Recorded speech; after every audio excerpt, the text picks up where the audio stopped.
Paper देना है तो पेपर पहले लीक होगा, फिर लड़ाई करेंगे, फिर आंदोलन करेंगे, फिर उसके बाद कहीं जाकर हमको अगर नौकरी मिली, हमारी अगर किस्मत अच्छी हुई, क्योंकि यहाँ पर मेहनत से कोई रिजल्ट नहीं मिल रहा है। यहाँ पर मेहनत जो भी बच्चा दिन रात एक करके जो भी मेहनत कर रहा है उसको रिजल्ट नहीं मिल रहा है। अब एक यहाँ पर एक स्तर ये होना चाहिए कि पहले पेपर दे, मेहनत करे, फिर उसके बाद आंदोलन में हिस्सा ले, और फिर उसके साथ टीचर भी आंदोलन में आए। ये सब सारी स्थितियाँ हो रही हैं और उत्तर प्रदेश में आप 60,244 हाँ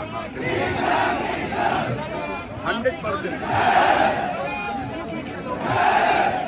देखिए, सरकार से मांग है एक ऐसा ईमानदारी वाला माहौल बनाए कि इसमें बच्चे भी रुचि लें, कि फिर लगे कि हाँ मेहनत करना है, हमको अपनी गरीबी नहीं देखनी है। क्योंकि यहाँ पर इस परीक्षा में वो लोग जुड़ रहे हैं जिनके पास पैसा है, वो पैसा देके नौकरियाँ खरीद रहे हैं। तो इसमें क्या होता है, जो गरीब तबके का परीक्षार्थी है वो पीछे हट जा रहा है। फिर उसे यही लगेगा कि नहीं, अब जो भी ये तंत्र चल रहा है, हमारा लोकतंत्र है, तो उसमें हमारे लिए कहीं कोई जगह नहीं है, क्योंकि ईमानदारी यहाँ पर बची नहीं है।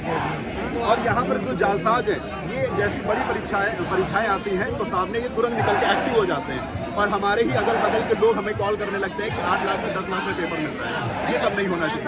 ऐसा भी आप लोग मांग कर रहे हैं, कहीं ना कहीं आपकी मांग को दबाने की कोशिश की जा रही है। अब ये भर्ती बोर्ड ना मान रहा है, इसका सीधा सा एग्जाम्पल ये है, क्योंकि योगी सरकार है, योगी सरकार एक्शन तुरंत लेती है। तो भर्ती बोर्ड में जो भी बड़े बड़े तबके के अधिकारी हैं वो अपनी बात को मान नहीं रहे हैं, जो भी परीक्षार्थी बोल रहे हैं। जबकि पूरा आज तक में वरुण सर ने दिखाया कि कहीं ना कहीं पेपर पहले ही लीक हो गया। उनके टेलीग्राम चैनल पर पहले 8 बजे की जो शाम की शिफ्ट है उसका पेपर सुबह 8 बजे वायरल हो रहा है। तो ये जो पेपर पहले लीक हो गया समय से पहले, इसकी शिकायत करी गई थी कि बाद में पता चला कि ये ओरिजिनल पेपर है?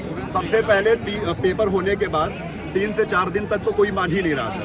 फिर उसके बाद जब हम लोगों ने प्रेशर बनाया, दबाव बनाया, यहाँ तक जितने भी शिक्षक थे अपने अपने यूट्यूब चैनल से बहुत ज़्यादा, हम लोगों ने तो उन्नाव में ज्ञापन भी दिया, सब जगह विधायक से मिले और अपनी बात रखी। तो हमको लग रहा है कि तब जाके ये भर्ती बोर्ड ने सुना है और उन्होंने कल की डेट में साक्ष्य मांगे कि 6 बजे मुझे साक्ष्य दो, जो भी हैं।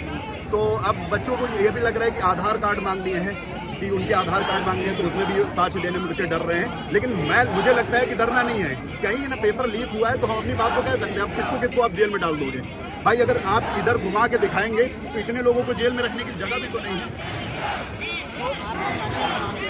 हमारा सारी शिफ्टों का पेपर रद्द होना चाहिए। हाँ, सारी शिफ्टों का, मैं ये नहीं कह रहा हूँ सारी शिफ्टों में ही पेपर लीक हुआ है, और सारी शिफ्ट का पेपर रद्द होना चाहिए। री एग्जाम मैं चाहता हूँ, री एग्जाम कराया जाए सभी शिफ्टों का, और जब भी नोटिस दें तो उसमें डेट भी फाइनल करें। ये ना हो कि रद्द कर दिया पेपर, उसके बाद फिर से ये जो भर्ती है पेंडिंग में डाल दी। ये नहीं चाहता हूँ। अगर ये सरकार नहीं मानती है कि पेपर लीक हो रहा है, तब तो आप देख सकते हैं यहाँ पर कैसी स्थितियाँ बन रही हैं। अभी 1 हुआ था, कल 1 व्यक्ति इकट्ठा हुआ है, आज 1000 है, कल 10 लाख होंगे, और उसके साथ 49 लाख लोगों ने अगर फॉर्म दिया भरा है तो 49 लाख भी यहाँ पर क्लियर आएंगे तो नहीं, लेकिन पहुँच जाएंगे। 49 लाख परिवार प्रभावित हो रहे हैं। हर परिवार में 5-5 लोग तो करोड़ों लोग प्रभावित हैं। नहीं, यहाँ पर मैं कहना चाहता हूँ ये भर्ती बोर्ड की नादानियाँ हैं। अगर कहीं ना कहीं लोकसभा का चुनाव था, सरकार के ऊपर दबाव था, सरकार ने आपसे भर्ती बोर्ड के किसी वरिष्ठ मेंबर से मिलकर बात की होगी कि नहीं परीक्षा करानी है क्योंकि वोट का मामला है, और परीक्षा करानी है तो फिर भर्ती बोर्ड को भी बोलना चाहिए मैं 45 दिन में परीक्षा नहीं करा सकती। अब आपको अपना समय मांगना चाहिए कि कहीं ना कहीं इतनी बड़ी परीक्षा है तो उसमें समय थोड़ा लगेगा।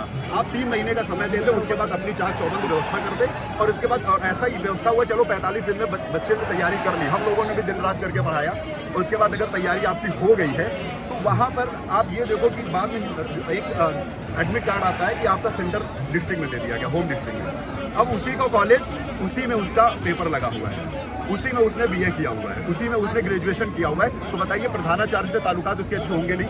तो मेन चीज़, बस यही मेन चीज़ है। और हर प्रधानाचार्य यहाँ पर यह सोच रहा है, जो भी प्रबंधक होते हैं, कि हम इसी भर्ती में अपनी व्यवस्था बना लें। तो ये सब नहीं होना चाहिए। आपको जो टेट की परीक्षा होती है सर, टेट की परीक्षा होती है, उसका सेंटर आप 400 किलोमीटर, 4 पेट की PET उसकी परीक्षा आप 400 किलोमीटर दूर कराते हैं, और ये पुलिस की, और जिसका कोई भी भर्ती आप नहीं देते। बड़ी ये दुखद चीज़ें हो रही हैं। कहीं ना कहीं मैं सरकार से मांग करता हूँ यहाँ पर ईमानदारी का माहौल बनाया जाए, ये ट्रेंड ना चले। बहुत खराब लगता है कि जहाँ पर उत्तर पहले ही वायरल हो जाते हैं उसे उत्तर प्रदेश कहते हैं, ये नहीं होना चाहिए, बहुत ही खराब लगता है। तो आप सभी से मांग है, कहीं ना कहीं हम लोग यहाँ पर इकट्ठा हुए, और ये शांतिपूर्ण आंदोलन है जिसमें हम लोग अपनी मांगों की यहाँ पर चर्चा कर रहे हैं और सरकार से मांग रहे हैं। अच्छा ये जो एग्जाम आपका जैसे कंप्यूटर के थ्रू होते थे ना ऑनलाइन मार्कशीट हाँ। वो कराते तो उसमें थोड़ा क्लियर रहता है लोगों को। हालांकि उसमें भी हाँ उसमें अच्छे हो जाते हैं, लेकिन इसमें तो बहुत ही ज़्यादा है। इसमें तो ये हमें यहाँ तक गोले भरने के पैसे चले हैं, बच्चे बता रहे हैं कि मैं जितना करके आया हूँ उसके बाद जो बच्चे हुए क्वेश्चन नहीं आ रहे उसमें गोले भरने के पैसे चल रहे हैं 2000-3000 रुपये पर गोला। एग्जाम शुरू हुआ तो सोशल मीडिया पे पीछे हो जाए।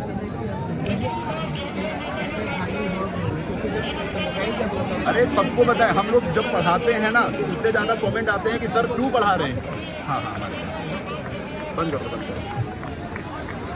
मेन चीज़ है वो खुद सोचते हैं, बच्चे सोचते हैं कि बच्चे हमको पढ़ाने नहीं देते हैं। वो पहले ही कमेंट करेंगे कि कहीं ना कहीं सर आप क्यों पढ़ा रहे हैं, पेपर तो लीक होगा। जब अंदर जो है अगर झूठ मिस्टेक हो जाएगा तो पेपर लीक होगा।